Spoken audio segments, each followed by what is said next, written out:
Jadi kapasitas, presiden dan wakil presiden, itu bisa dilihat dari 2 sisi. Yang pertama kalau dia sebagai petahana, nah yang kedua dia diikutkan di dalam kampanye. Kalau diikutkan berarti dia menjadi bagian dari kampanye, peserta pemilu di mana dia tidak berstatus sebagai petahana yang maju kembali. Jadi kalau dia petahana, posisinya itu sama seperti Ibu Mega maju di 2004, lalu SBY maju di 2009, dan juga Jokowi maju di 2019. Nah, itu ada pasal 305. Jadi kalau dia petahana, dia itu dapat 3 layanan negara yang selalu melekat, protokoler, keamanan, kesehatan. Nah, bagaimana kalau dia diikut sertakan? Kalau dia diikut sertakan, jadi kampanye yang mengikut sertakan itu ada di pasal 281. Walaupun di pasal 299 itu disebutkan presiden dan wakil presiden berhak melakukan kampanye begitu ya. Nah, kalau dia diikut sertakan di pasal 281 artinya dia bukan petahana yang maju kembali begitu.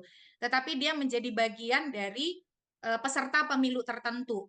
Nah, kalau dia diikutkan itu di 2014 Presiden SBY pada waktu itu diikutkan kampanye Partai Demokrat. Jadi dia menjadi juru kampanye Partai Demokrat. Dia berkampanye, saya ingat betul pada waktu itu mengambil cuti dari tanggal 17 sampai 18 Maret 2014 sebagai jurkamnya Partai Demokrat. Tapi pada waktu itu di 2014 Pak SBY tidak pernah berkampanye untuk peserta pemilu presiden manapun.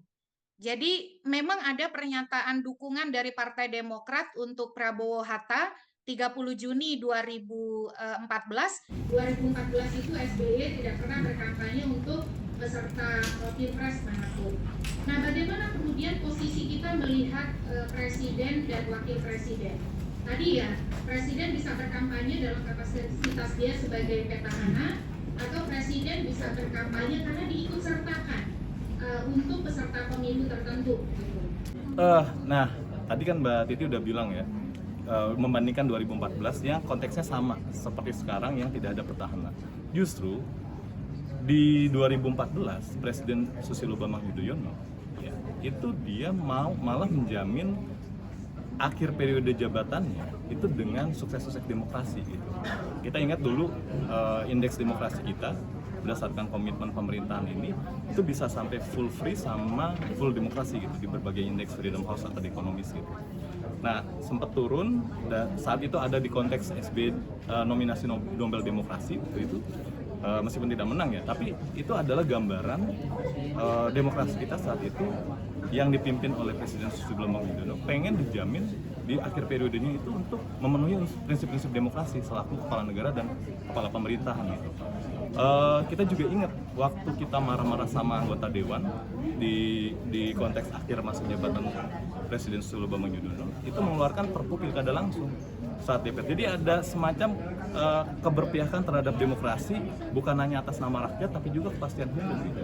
Itu yang ditunjukkan oleh Presiden Susilo Bambang Yudhoyono dibanding, dan itu sangat berbeda sekali dengan Presiden Joko Widodo saat ini yang sama-sama di akhir periodenya. Jadi legacy yang dihasilkan malah bukan menjamin demokrasi itu baik, malah kemudian kayak mau melanjutkan kekuasaannya kepada anaknya yang terlibat di calon wakil presiden di pasangan nomor 2 ini. Bukan legacy demokrasinya, tapi legacy kekuasaannya gitu yang ditekankan. Apalagi dengan pernyataan tadi. Sebenarnya kan pernyataan Presiden Joko Widodo ini kan